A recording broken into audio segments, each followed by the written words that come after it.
warm welcome to our worldwide English learning channel. Today's lesson is about short English learning story. Please watch till the end. Let's start. Story 1. Surprise! Jeery and Emma are husband and wife.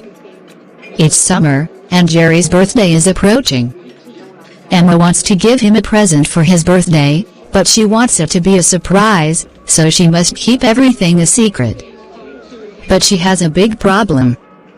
If Jeery cannot know about her plan, how does she find out what to get him for his birthday?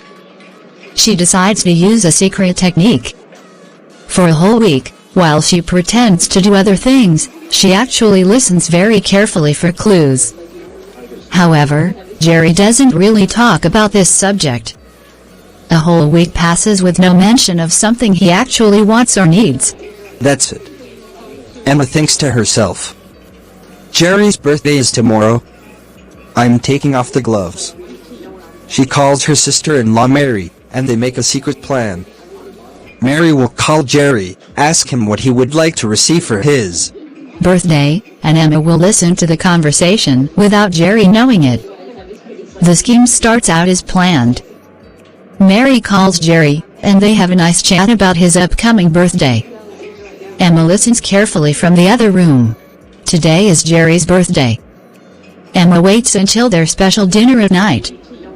Finally, the moment arrives. It's time for Jeery's present. Emma brings in the box of sneakers, wrapped in colorful paper. Wow! Jeery says with a big smile. I wonder what it is. Open it and see for yourself. Emma replies happily. He tears off the colorful paper and takes out the box. He opens the box. Oh, it's a pair of sneakers. What a lovely surprise. Emma notices that something is wrong. What's the matter? You don't seem so happy. Don't you need a pair of sneakers? Well, didn't you tell Mary that you wanted a pair of sneakers? Emma asks him. A pair of sneakers? Jeery starts to laugh. I said a pair of speakers. You seem surprised. Well, I guess I could use a pair of sneakers, too.